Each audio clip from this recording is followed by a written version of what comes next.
What's going on, guys? Today we are at Conquer Fitness in Enfield, Connecticut. We're gonna hang out and sit down with Ryan Palmberg, the founder. So he's got a great story. Really excited for this one because he runs a great operation. Let's go head in. Yo. What's going on, Mike? How you doing, bro? How we doing? Good to see you, dude. Good to see you. All right. So thanks for having us, man. Absolutely, man. Absolutely. Yeah. This is cool. So this is actually kind of the first of a series that we're going to start doing. Yep.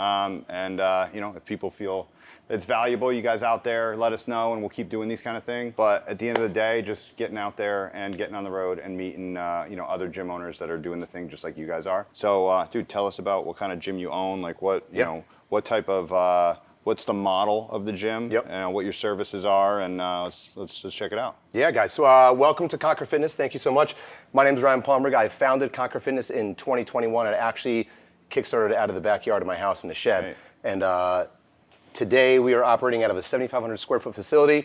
Our model, Mike, thank you, yeah. Our model, we specialize in helping adults in their 30s, 40s, 50s and beyond get back into amazing shape through our adult strength conditioning training and what we kind of keyed as our Conquer 360 lifestyle nutrition programming. Okay. So what we do inside these four walls here is exactly what you're gonna think of when you walk into a gym. It kind of has like a hardcore feel to it, which is, I think is kind of what has set us apart from a lot of the other personal training type studios. When you're an adult and you walk in, you're still kind of like a child wanting to walk into a cool gym. And so again, we specialize in adult strength conditioning. So on this side of the gym, again, let me back up. You said this side because you got this room, but then you've also got a new. Yeah, we got a whole brand new room we just built out. Yeah, we just built it out. It looks good. Our main service lines, we have two main service lines. It's large group fitness, which will be on the other side of the gym. We'll show you in a minute. This side of the gym is where we specialize in our semi-private training. Okay. So our semi-private training, Mike, is more or less where. So I did one-on-one training for a long time. Yeah. Honestly, it's expensive for one, for the end user, right? Yep. And it gets a little boring. I've only got so many jokes in my repertoire where people start rolling their eyes at me like my wife does, right? Yeah. So what we've done. Find it's a better, not just from a business model standpoint, which we'll talk about in a little bit, the difference between one-on-one and semi-private, but also you're saying from an experience standpoint, you find it's better for the consumer. Big time, big time. What you're gonna get at a semi-private and like how I roll into like my sales pitch with it is, so semi-private is one trainer to up to four people at a time, right? There might be some occasions where it's just one-on-one, but most of the times it can be one and up to four people at a time. What I find is where the client gets more value out of that is they're working alongside their peers. They're getting the same kind of energy you're gonna get in a large group fitness setting, in a smaller, more hands-on, more one-on-one coaching experience. Things are gonna be way more dialed in. You're gonna get pushed a lot more. You're gonna get less total sets in volume as you would in a group fitness session, but the quality within those sets is gonna be way more than that, right? But what I find works best most out of that is, again, it's the added energy, and it's just that competitive edge, or just a realization, like if I've got two 50-year-old women going at the same time together, Mary might do a certain weight on the barbell, and all of a sudden Andrea, who might be a little more reserved, is all of a sudden like, wait, if Mary can do that, why can't I do that? Yeah. And so it allows them to push their own envelope at the same time too. Yeah. I mean, it sounds like it's got all, obviously we see this all the time, it's got all the benefits of one-on-one training, but also all of the, benefits as well as like the group environment as well, right? Yeah, absolutely. So, dude, show us around. You got some nice pieces, huh? Yeah, so again, this all started off in my shed at the house, and this is back when I was still bodybuilding, so kind of when COVID came around. Yeah, so what was your bodybuilding career? I mean, you were in the competitive circuit for what years? I think I did it for 10 years straight. That's what it came down to. Yeah, so my last show was in July of 21. Yeah. Which is July 31st of 21, and then I opened up this gym on the August 4th. So you were doing it through COVID while opening your business too? Yeah. And so what I was doing at the time was, again, so I was working for a big aviation company at the time, and I knew I just didn't belong in the commercial market, and I knew I needed to get back into the fitness world, and I just didn't know where exactly I belonged at the time. And was it running from the corporate world, or was it running to serving and okay, because it's very different, right? Which both can work. It's just, I'm curious, like if you just felt pulled versus I need to get out of this. No, I enjoyed my job there. With my military background, it played in exactly where I was with that. It just, I knew I belonged in the fitness world, and I just was trying to figure out how can I get there, because looking at things objectively, and you get a big picture view, it's really hard to figure out how can I break into that world. Yeah. Because you're just thinking, I need to get into the fitness world, And then when I finally kind of started breaking it down, I found my initial place. I've been personal training at this point in time for years. And so I was doing my online coaching business, and what happened was right when COVID came around, literally everybody dropped off overnight. Yeah. Everyone dropped off overnight. I had one member reach back out to me and ask me to train me out of their house, or out of my house, because at that time, so COVID hit, I kind of got the idea that gyms were going to close, and I panicked because like I can't stop training. And so it was a big argument between the wife and I, and fortunately I was able to come out on top, and I purchased a bunch of equipment. And so it all started in my backyard shed. I've got a 12 by 20 foot shed, and one of my clients reached out, asked if we could train them, and the next thing I knew, I had 30 hours out of the house. Wow. So I had my shed, my basement, my garage packed with equipment, and eventually when we got to that point, I said, we need a spot, and so that's what kind of led to us I being love here. it. I love it. I want to dig more into like the chapters of business in a little bit. But yeah, this side is built out secretly for my own passion of fitness and working out. Yeah. And disguised it as like a you personal work training out gym. here? Yeah, this is the only Okay. place I have. Yeah, I don't have a membership anywhere else. So, because we have everything. I have everything here. I have Yeah. all your plate-loaded chest machines, dumbbells up to 150 pounds. We got the cable, the squat racks, all of your back equipment, right? And this is all hand-selected equipment from me that I enjoyed using the most when I was in the game still. I don't think you're going to find another facility, at least in the New England area, where you have the option of 4 different leg presses, right. 4 different back machines, 5 different back machines. Yeah. We have everything here. Yeah, this was. Yeah, I was gonna say it's more than you need for a semi-private program. Yep. But it's it's beautiful equipment. Thank you. Yeah. What's your favorite piece? Hard, right? Yeah, it is. I'm always gonna have to go back to the leg press. Probably this is definitely my favorite piece. Yeah. The Cybex squat press here. This is actually the first piece of equipment that I bought. Okay. I drove out to my wife and I drove out to Albany, New York, to pick this up. I think I got this for $400 along with. Yeah. Yeah. So this is my first piece. This is my favorite leg press I've ever used. Right next to the Icarian one's my second favorite, but yeah, by far my favorite. And it's got a little nostalgia because it's the first piece I bought. Yeah. That's great. I love it. Old Planet Fitness one, but Yeah. it works. It works. I was gonna say the purple. That's Yeah, what it looks unmistakable. like. Cool. Okay. So all right. So you said we've got how much? What's the square footage here? So each side is 60 by 60 essentially. So this is 3,600, a little bit bigger with that notch cut out. So total, I think we're at 74 to 88. 70. Okay. And then this is dedicated to semi-private. Do you have one-on-one training at all? I do not sell any one-on-one. Okay. trainings. So it's all semi-private. semi-private. And how many clients do you have in your semi-private program? I've got 112 semi-private on EFT. Okay. And then And I've any got- given time, how many 4-on-1 sessions are you running at the same time in this room? Yeah, so we'll have, I've got 4 trainers, and so that's 16 people. So you run 16 here. Okay. Yep. I love it. No, and space is fine, huh? Plenty of space. Yeah. Plenty All of right. space. Let's check out the other room. Yeah. Yeah, so Mike, this room is brand new.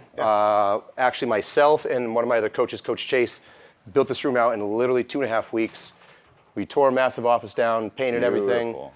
set everything up, and then we laid the turf. So this is where we do primarily our large group fitness. Obviously, our semi-private can spill over into here once in a while. Yep. But while classes are going on or group sessions are going on, this is where they are taken. And we built this facility out with the idea of being able to have up to 4 people at a station at a time. Okay. So you have all your basic essentials in here. We've got the 4 squat racks, sleds, TRX stations, kettlebells. We've got some cardio, 4 benches over there, rowers, assault bikes. And then the whole floor is wide open for turf. So 24 plus whatever you do on the turf, right? Yeah. Yep. Okay.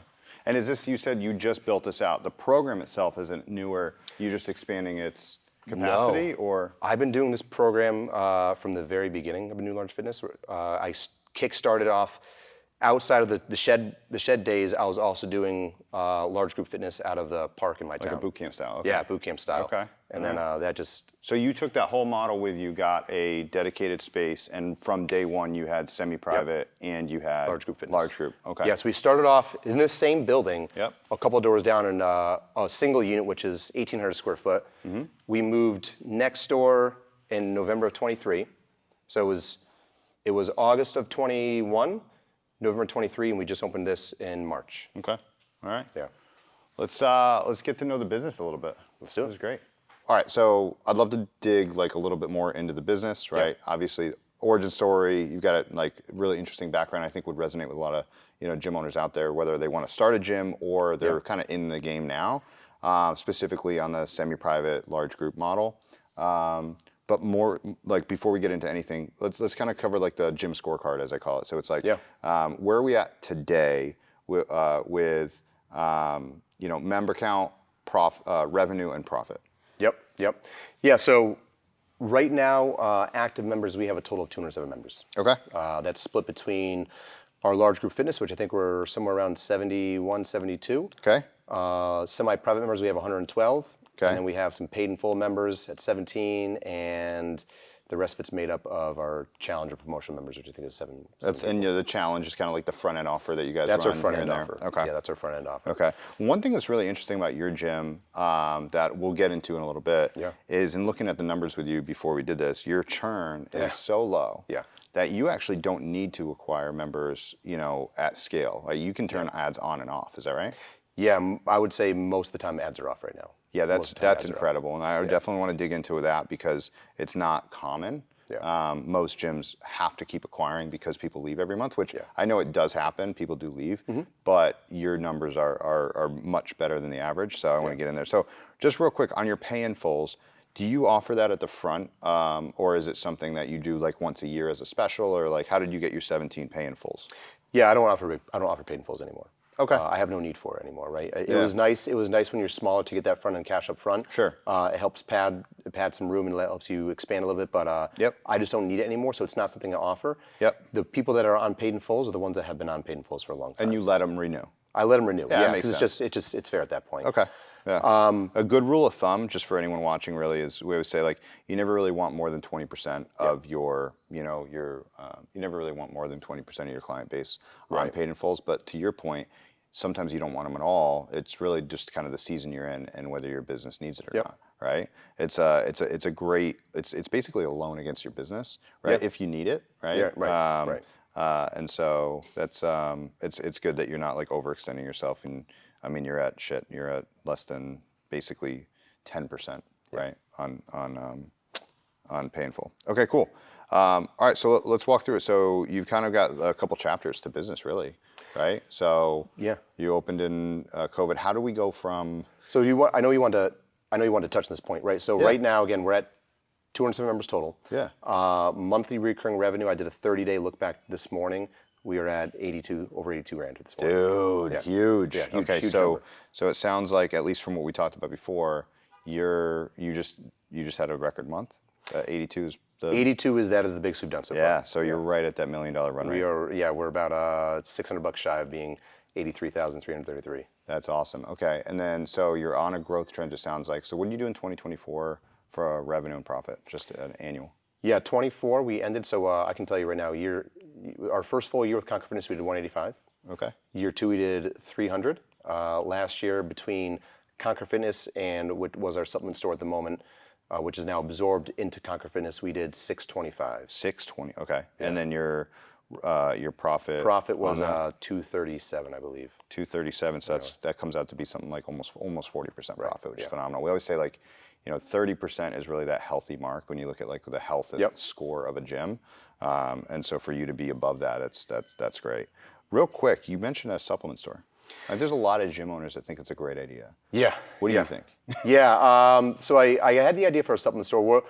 Our setting, which is some people think that being in a warehouse setting is a bad thing. So I don't have any visibility. There's no roadside visibility. If you drove by here, you would not know we're here. Okay.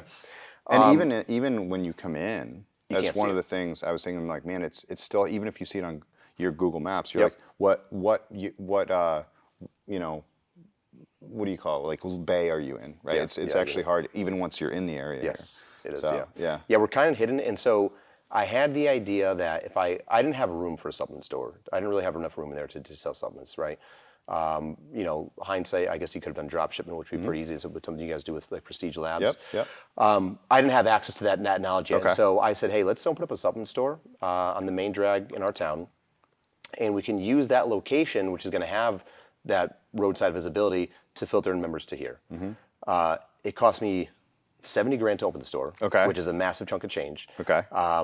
And what I realized very quickly was being still so involved with the gym and having a retail location versus a gym, they're two completely separate different animals. So the efforts I could put into here would not translate to any additional revenue. Totally different model, totally different business. Yeah. And so the revenue that we had going to that store were the members that were coming here. Got it. And so I quickly realized that this is not going to be successful. I don't have the bandwidth to be able to go between both places. So it was just going to be a money pit at the end of the day. And I got really fortunate where I put it up for sale on Facebook Marketplace. And I just happened to, the day I found out I was actually getting this side of the gym. You put the business up on Facebook? I put the business up for sale on Marketplace, yeah. Okay. Yeah, and so I didn't even know that was a thing. I mean, the biz buy sell and stuff like that. I just tried. I just really. And it worked? It didn't. Oh, okay, it didn't work. okay. It didn't work. It worked in the sense that the day I found out I secured this location, this room here. Yeah. I had two brothers walk into the storefront and offer to buy me out of the location. Okay. Right. So they gave me 10 grand cash. I kept all my product, all my shelving except for what was on the walls, and I walked out. So they bought the business without the stock? They bought the storefront. The storefront. The storefront. Yep. LLC. Took over the lease, took over all that. Yes. Okay. Yeah. Cool. Sounds like you lucked out.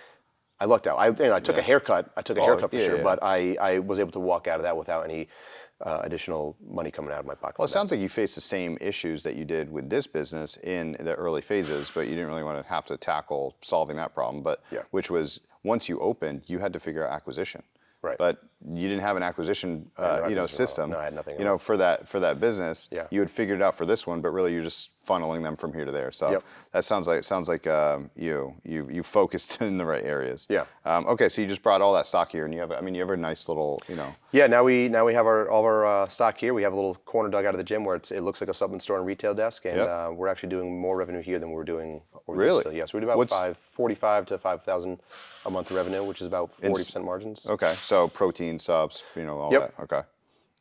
Do you do how much? 5? Between 45 and 5. Okay. A month. About 5K, and then your profit or your margins are what? About 40%. 40% margins average over everything. Okay.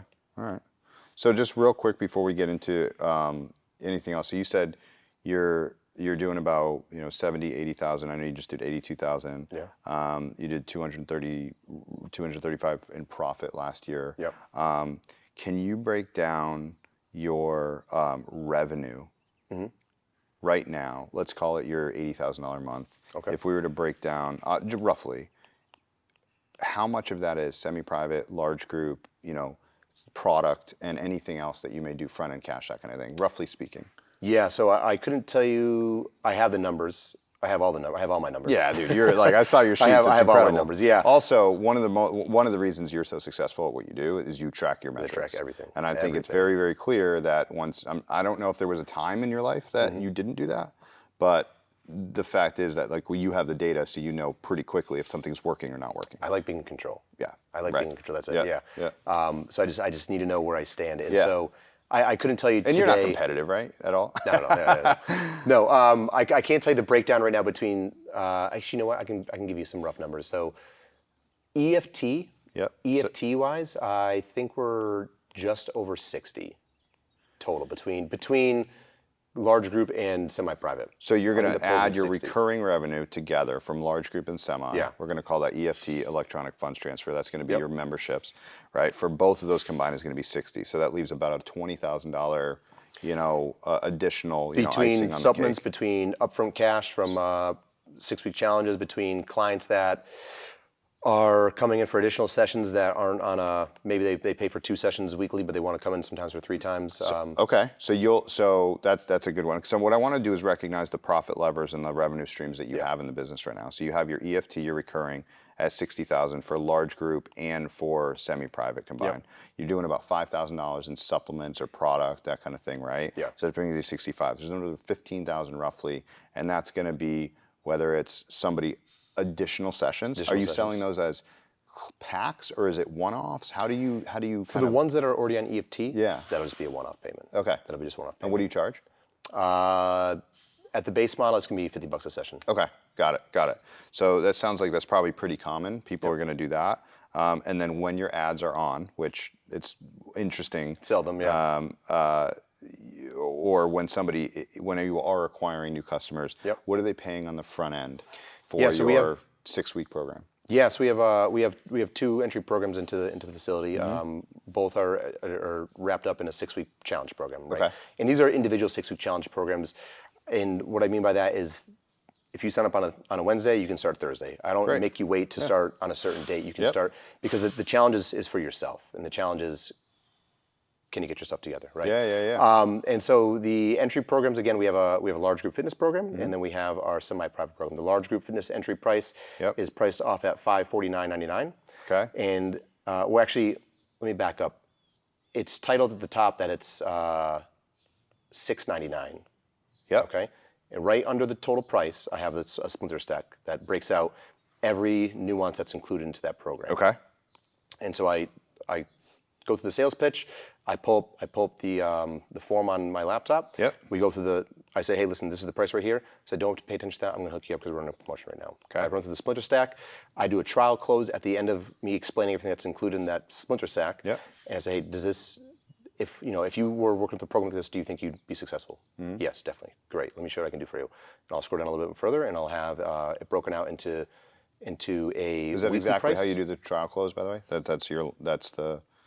My little line? Yeah. Yeah, so I'll get through the trial close and I'll say, hey Mike, look, if you had the professional three training sessions a week, if you had the lifestyle and nutrition coaching, if you had the accountability program, do you think you'd be successful? There you go. And you're getting that. So you're just trying to get a small yes. Yep, and just trying to get a soft yes. Yeah, because if they say no, sometimes that's usually where I go to. Sometimes I'll ask a follow-up question. I'll say, hey, out of a scale of 1 to 10, where do you think this lands with what you need? And if they give me a low number, which never happens, Yep. I can follow that back up with, what else do you think you would need? There you go. And usually that's just something that they missed in the sales pitch that we talked about, right? Okay. And so I'll just scroll down and I'll have 2 payment options. One is a weekly pay option, a little bit more, and the other one is a paid in full option. Okay. And so for the group fitness session, it is $549.99. That can be billed at either $99 a week, Yep. which comes up to like $600, Yep. or it can be paid in full at $599. Okay. The semi-private program, the semi-private 6-week challenge is $1049.99. 10-40. Okay. Yeah, and so you can do a paid in full, which I believe is it $183.33 a week, Okay. or the paid in full option. And just real quick, we were talking about your sales process before, and it sounds like when it's at the point of making this offer, Yep. they're not choosing large group or semi. Am I right? You're going through more of a diagnostic approach to figure out what's best for? Is that right? Right. Yeah. Walk that's us through that. That's baked into the sales process, right? Okay. So the first part of my sales process is the greeting. Okay. And the greeting is exactly what you think it is. Right when they walk through the door, you gotta greet that customer with a smile on your face. You're gonna greet them, matching their energy level, Yep. and welcome into the facility. Yep. I give them a quick tour. I'll introduce them to some coaches, and then I'll bring them into the office. Perfect. If I'm busy in the middle of the session, right? So when you walk into my office, and I know you've been in there, Mike, Yep. I sit you down at a little desk, and right in front of that desk, I have a wall built up of, I have 43 different transformations up that Yeah, wall. your before and after wall is awesome. Yeah, Yep. yeah, and right below those pictures, I have a little bin that has help me out with this one. Like a application or Yeah, just basically questionnaire. There you go. Yeah. And that questionnaire is set up in a sequence that kind of gets them into their emotions. Why are they here, right? Why are you here? What are your goals? Can you do this? If you were going to do this by yourself, how long would it take you to get there by yourself, right? Yep. If we gave you these programs, do you think you'd be successful? And that's, again, if I'm really busy, I'll have them fill that out. Yeah. I'll step away for a moment, and sometimes I'll step away just long enough for them to fill that out, and then take a gander at that wall and just kind of get themselves to feeling confident again. Yep. But did you ever sell without the before and afters? I did. Yeah. Do you find it really helps? Yes and no. I think the wall absolutely sells itself because now I integrated that into my sales process, and as I'm going through, I'm telling little stories about some of the individuals on the wall. I think that's the most powerful part. There's, everyone talks about having transformations on your wall or a slideshow or whatever, but I think if it just sits there out on its own, it's not nearly as powerful as through the conversations. It's like, you know what? You remind me of Teresa here or this, and you now not only are you bringing attention to it, but you're actually showing that you actually care, you give a shit, and these people. We know these people, and more importantly, even out of that, is the people that walk, so we're in business, Mike, we're in business because there's a problem. Again, we specialize in helping adults in their 30s, 40s, 50s, and beyond. And once I kind of figured that line out, that blew us up right there. Because there's a hole in the fitness world. When people think of fitness, they think of people in their 20s. They look great. They walk into a gym. People who need to lose weight or they need to change something about themselves, they walk into a gym because they know that's the solution for it. They walk in, they sign up, they're excited, they go back the next day with their scan tag, they scan in, they take a one step in, and they're like, wait a second, I feel really uncomfortable with myself. What the hell I'm doing? I'm out of shape. Everyone in here looks like they're in way better shape than me. They look like they know what they're doing. I'm going to go into this corner over here, sit on this treadmill, and that's where I'm going to be. That's why we're in business. And I read a stat. I mean, I don't really remember like the exact quote, but I mean, conceptually speaking, how you use a gym membership in your first week is pretty much how you're going to use it for forever, right? And so if somebody walks into a gym like that and they don't use the free weights or they don't ask for help, whatever, and they just kind of find themselves walking over the treadmill, it's pretty much where they're going to stay for, for most people. That like their first week defines how they use everything. That makes sense. Which is crazy. Even to the point where people park. Okay. Which is really interesting. They want the same parking spot. Yeah, parking spot is similar. I mean, this is mostly for like health clubs and stuff like that. Yeah. But it's like these behaviors we find ourselves like stuck in, even when they're not like good ones for us. So it's so important for any kind of gym, I think, to have a proper onboarding system and get people pushed off for with a successful program, successful training habits. To bring it back to the point, we got a little sidetracked there, right? You asked me how do we determine where to place people, a large group or semi-private, and to bring that back around that's part of the sales process, is that qualification step, right? And that's just asking the right questions, asking the leading questions to find out where do they feel like they belong. If someone walks in and I can tell right out of the gate, they're bashful, they're shy, they're very introverted, I'm probably not going to promote large group fitness and put them in a spot where they're going to be around 20 other people. Right. That's a lot of energy. They're going to feel uncomfortable, right? That's where I'll probably push them into more semi-private. But again, it's going to depend on a couple different things, and it's going to be their personality. It's going to be literally just ask them, hey, what do you feel more comfortable with? Or it could be a financial constriction or liberty to that. So you have to ask the right questions to figure out where they're going to be. I love all this, and the fact that you have these different tiers of pricing and tiers of service is one of the reasons you're so successful. It's you have a superior model to a lot of gyms.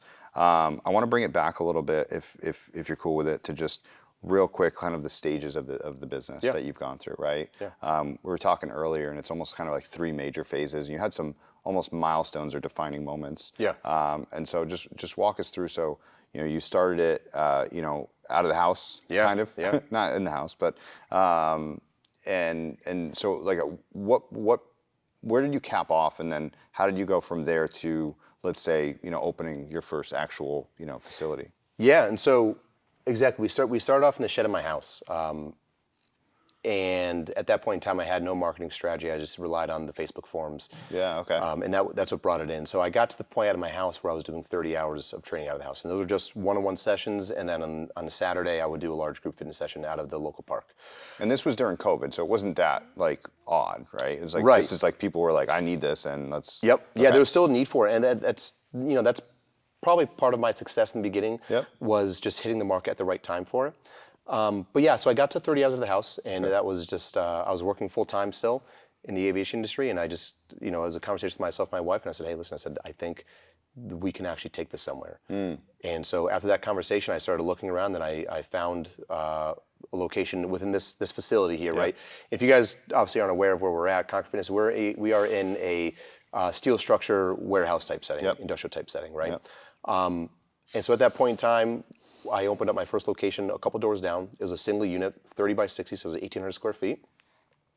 And I brought all my equipment, and we opened up there. And so at that point in time, I don't remember exactly where I was revenue-wise. I remember hitting my first $6,000 a month, thinking I was the man. Oh yeah, let's go. Yeah, and then I remember hitting, and this was just... What was the big number for you back then? Do you remember, like, man, if I could only get to here? 15,000. It was 15,000. 15,000. Yeah, 15,000. I thought that was gonna be huge at that point. Yeah, I remember. I was like, I'm gonna be rich. It's actually down the street from here, because this is my hometown. Which is kind of funny that the first time we're doing an on-site like this is it's Enfield, Connecticut. But I do remember years ago, I was just a few years into owning my gym as a martial arts school at the time, And I remember there's a driving range. It's not there anymore, down the street. And I was with my buddy, DC. And I remember hitting balls with him. And I'm like, man, we're going to grow this gym. We're going to grow this gym. And I remember saying it so clear to me. I said, $30,000, man, $30,000, we're going to do it. And I remember what that meant to me. Yeah. And what I thought that would mean from like a profit and like just a lifestyle standpoint. And it was crazy. And then I remember hitting $30,000, and that memory that was like unlocked, and I was like, "Wow, this is not what I thought it was." Right? Yeah, it's not, so crazy it's not, no. just to think back of like what you think success looks like. But okay, so success is 15, funny because you probably hit 30, and the moment you hit, you're like, "Oh, that's awesome! I need to hit 50." Yeah, immediately. Fleeting, immediately. Yep. That's why it's so important. We just gotta like learn how to like be just grateful for what we have. Yeah, you know, which is always hard. Yeah. But okay, so 15 was your number. Yeah, and so at that point in time, so I was still working full time. I was remote. That's important. Yeah. I was remote. So I was at the gym at 5:30 in the morning, and I'd stay there 5:30 a.m. till 7 p.m. every night. Okay. And as we started gaining a little bit of traction, before 15K still, I was able to negotiate with work to allow myself to drop down to part-time. This is huge because there's so many gym owners. Yeah. Or maybe not even just gym owners. There's so many people out there that would love to be able to, leave their career, get out of the job they're in to open their own business, open a gym, right? And there's a lot of gym owners now that, maybe are doing it kind of part-time, but also carrying another job, right? So I'm really curious about this leap that you made and how you made it in a way like, your marriage didn't fall apart, you didn't lose the house from what I understand. So like, how did you do it? Yeah, and so again, timing was everything with this. For a while, I was working, my wife was going to school. Yeah. And 21 is when she graduated. And so she graduated, she got a job. So now she's working. At that point in time, while I'm still working and I'm having the gym, I didn't pay myself yet. I didn't pay myself for the first 2 years of the business. Wow. And I just So let that it's money a stack up sacrifice, in the account. Yeah. Not knowing what I needed to do with it, just knowing that at some point we were going to grow and I would need that money. And so I let that bank account grow to $100,000 for the gym. The defining moment for me was when we hit that 15K mark. Schedule-wise, I was slammed, right? Because I was still training the whole time. It was just myself and one other trainer. And that's when I pulled the plug in. So that was January of 22, right? So now we're opening that facility from August to January. I quit. I cut ties, right? So I went part-time, opened August, part-time October, quit January, went full speed. Let's go. Okay. I mean, that's fast. It was very fast. From us, I mean, whatever, 6 months, like to go from having a full-time career to just you're owning a gym. Yeah, and at this point in time, like it wasn't even of my mindset. I was just enjoying doing what I was doing at the time. Okay. I just was enjoying being able to train and help people, and I wasn't even thinking of this as a business. I was thinking of it as how can I, improve my quality of life while helping other people still.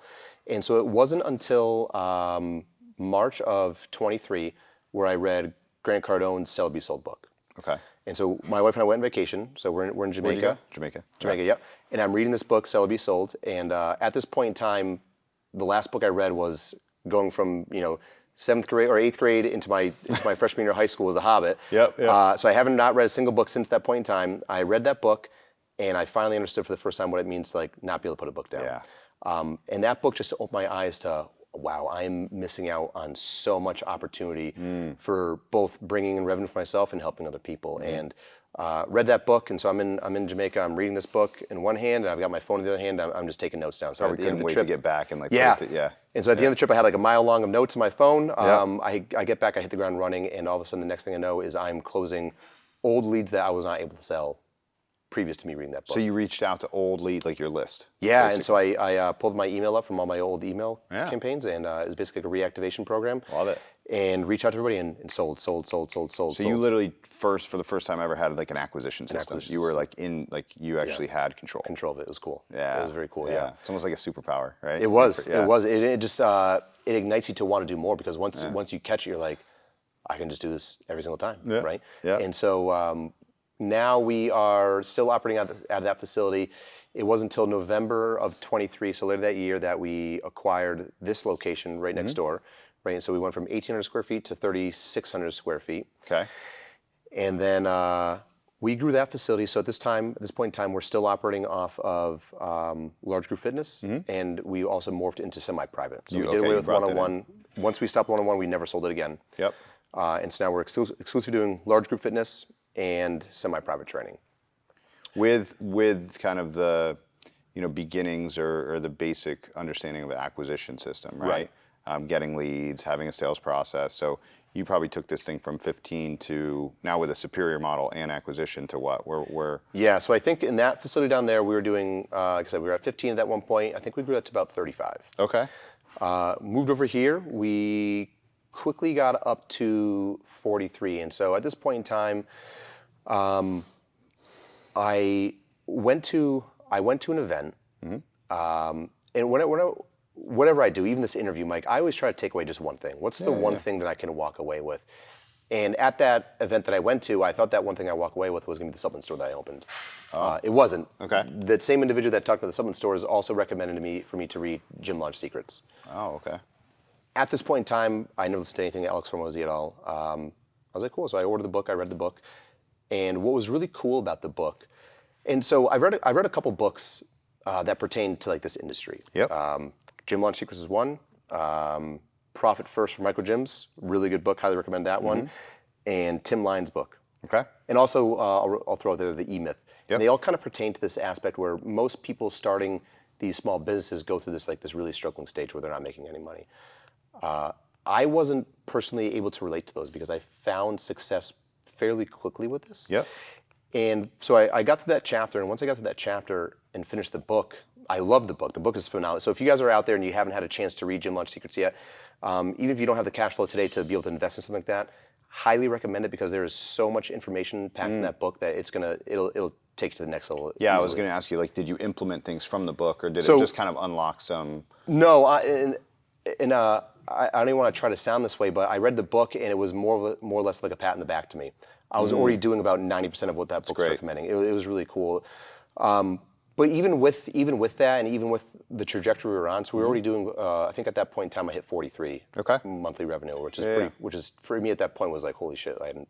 Sure. I mean, you thought 15 was it. Yeah, So. and so I sat down with my wife one night and I said, hey, I finished the book, love the book. We're already doing 90% of what the book's recommending. But if these people have already helped out, X amount of thousands of people, do you think it makes sense for us to at least, enroll for the year, see what it's like, and see what happens? I thought that if they were able to help people, that it might just enable us to fast track our trajectory already, right? I knew at that point in time we were already on track to hit 600, or 500. That was my goal actually at that point in time. And so I called up, and honestly, I was probably the hardest sell this guy ever had, because what I struggled with commitment wasn't the cost, right? It's expensive, that's fine, that's fair, right? It's gonna uphold its value immediately. What I struggled with was I just really enjoyed my passion for bodybuilding. The energy I put into that sport is now into this business, and so I really enjoy figuring it out, reading it, and kind of like trudging through it myself to make it happen. And so that's where I kind of battled, and I was like, is it worth me spending, this much money when I'm already going to be on this path myself, right? And so I went back and forth. And I think I probably talked to your guys' sales guys 5 times before I was like, you know what? 5? I think so, yeah. That's funny. Yeah. Kale and I always joke. So obviously Kale's a CEO now, but when I joined Gym Launch back in 2018, as a client, Kale was a sales manager. Oh, okay. And so, or just a sales guy actually at the time. And I got on, and he was the guy that was selling me. Yeah. And I had to get on 3 times. Yeah. And he's just like, oh man, I was always one of the hardest ones, but 5's that's another level, yeah. Yeah. So whatever. Long story short, we agreed to it. I signed the contract, and again, great experience with you guys so far. What I'm using Gym Launch for today is the consulting aspect of it. I'm with Ryan Carson as my coach. Yeah. Phenomenal guy. Great guy. Very level-headed. Understands the industry. I'm leveraging him to. I've got 1,000,001 thoughts in my head all day long, right? And I can only tell my wife so many things before she's like, all right, I've heard it. I'm done. I need to relax. And So you can compartmentalize a little bit. and so it's nice to be able to have that that lane where I can get those thoughts out and bounce those. Hey, does this make sense? Does this work, right? But so we joined Gym Launch. We're at around 43. Yep. And we're just steadily increasing. And we kind of talked about this too, right? It took some massaging because I came into this world not needing cash flow immediately, right? I didn't need that insurgence of new members because churn rate was really right now we're at 1.2% churn rate. Yeah. I didn't need cash. I went into there saying, hey, listen, my goal is to make this an ironclad business. I want it to be sustainable for the long-term future. And so, once we got that once we understood that together, the next step was figuring out what the next level for this gym was. And so at this point in time, fast forward, we are doing about 60K a month, right? And it's just next door still. Again, we are What was the big shift? So you started working with Jim Launch. Ryan's a phenomenal coach. OG Jim, Jim Lord. He was, back one of the earlier clients, and he's turned into a phenomenal coach as well. What have you guys worked through to, let's say, to grow the gym? What were like the main factors in terms of like, did you adjust the business model? Did you adjust pricing? Did you turn up acquisition? Like what did you guys do? Yeah, so we didn't change much of anything at all. Steady. It was just steady. It was just steady. And again, I was kind of using him as just to bounce ideas off of. Sure. And it wasn't until I read another book and then I brought a question up to Rai and I said, what do you think about going semi-private only? He was like, yeah, let's do it. Actually, no, I lied. You know what? I said, I told him I read a book and I said, their idea was to go semi-private only. And I said, I don't think it makes sense for me, right? I was under the impression that semi-private is obviously going to generate revenue. It's going to generate a lot of revenue. It's going to generate the cash flow for you. I thought in my particular environment that I needed that large group fitness as the I just didn't think like a foundation. Yeah, I just didn't think that in Enfield, Connecticut, there's enough money and enough people here to fully sustain a semi-private only facility, just because it comes at a higher price mark. I mean, the HHI, like your household incomes around here is like, it's gonna be 80. It's 80 to 90. 80, 90, right? Yep. So not super high. Right. And I think, a small town, 45,000. I mean, you probably pull from surrounding towns as well. Yeah. You could be successful with just that. I think the thing is, like, we see both of them work, right? The one modality only or having both. Yeah. I think yours is having the large group and the group allows you to upsell, you can cross-sell, you can have other people within the family have a lower, be in another program. Yeah. So there's just more options. Yeah, and so we talked about it and we made a plan to go semi-private only because at this point in time, our calendar was set up to prioritize large group fitness. So that was the constraint. Yeah, and so we're specializing in semi-private, but our large group is taking up all of our prime time. So we don't have the availability to increase that semi-private revenue. And so we made a plan to transition to semi-private only. And we weren't rolling it out yet. My first move was to get some feelers from like my OG clients. And so we reached out and it was really a hard 50-50 mix. And it didn't give me a ton of confidence. Because my thought was, if we go semi-private only, right now if I lose people, it's not that big of a deal. But if I lose 3 semi-private people in 1 week, big hit. That's gonna be a big hit. Yep. That's gonna be a big hit, and I'm gonna feel that. Yep. What was really fortunate for us is getting this location here. And so in the middle of us kind of navigating You're saying this bay next to the semi-private, okay. And so what really allowed us, while we're still navigating, thinking through this, and we were still gonna push forward to it. While we were navigating that, we found out we were gonna get this location here, which is attached, right? We cut a hole in the wall, we walk right through. Yep. And so now we were able to keep large group fitness and prioritize semi-private. And with that action, when we opened this side, before we opened this side, we started pre-selling. And what we did is, and this is the plan that Ron and I came together, is what we did is so the issue I was having is my large group fitness program was so great and was so advanced. Yeah. They were getting access to all the equipment we have on that side of the gym. The programming was awesome, and those clients were making insane results. So there was no incentive for them to upsell them to semi-private. Yep. It was just more money. Yep. Right, with possibly less frequency. And so what we did is we opened this side up, or we're opening this side up, and we start pre-selling transitional promotions to get members to transfer from group to large or to semi-private. Yep. And so what I came up with was a discounted rate that allowed people to keep their group fitness membership. Yep. and add on semi-private There you go. for the regular price. Okay. Yeah. Yeah, because I mean that's one of the biggest problems, biggest mistakes that a lot of gyms make, which is they have large group, they have semi-private. Yeah. And when you look at, on paper, our large group is gonna have 16, 20, 25 people in it, right? And semi-private, let's say it's 4. But then when you look at the actual, attendance, Yeah. you have classes, large group classes of 6, 7, 8. So people kind of already feeling like they get the semi-private attention, but they're paying large group prices. So now it's very, very hard to sell the value of this session over here. Right. Or to your point, it happens in the same space with the same equipment, and it's like, well, what's really the difference? Yeah. Right. And so it's a great move that you guys split this up. Yeah. So your capacity, I mean, you guys could grow. Do you know how many more clients you could fit in here? Yeah, so right now all of our classes are built out for 20 people on this side. On the weekends we'll bump it up to 24. Okay. And those are always filled. Yeah. Realistically, I could probably fit 30 in here without a problem. And how many large group sessions do you run a day in here? We have 17 large group fitness sessions a week. A week? A week, 17, yeah. Okay. So we do 5, so Monday, Wednesday, Friday we do 5 a.m., 6 a.m. Yep. Tuesday, Thursday we have a 7:30, then in the evenings we have 5 and 6, and then Saturday and Sunday we have a couple. Yep.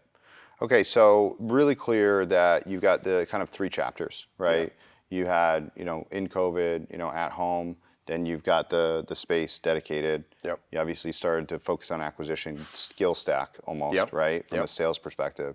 And then there was more of the strategic approach on optimizing the business model, the services, pricing, and then, really how the two relate to each other, working with Gym Launch a little bit too in there. Yep. But I guess when I think about it, you've been on, I don't want to say meteoric rise, but like you've built in a fairly short amount of time a very successful business doing $70,000, $80,000 a month. And so even if it's just one gym owner out there, right, that watches this, and they're, let's say, where you were somewhere, a couple years back, there may have been nights where you were like, I don't know if this gym's gonna make it, or maybe you weren't there, but there was that point of like, I don't know what the next move is to get from 15 to 20 or 25 to 30 or whatever. What are kind of like the main takeaways for you in terms of what led to the success of this gym? Yeah. Right? And it doesn't even have to be as relevant maybe currently today, but maybe it was then. But like if you were to give 2 or 3 real what were the main lessons for you that you would want to pass on? Yeah, sure.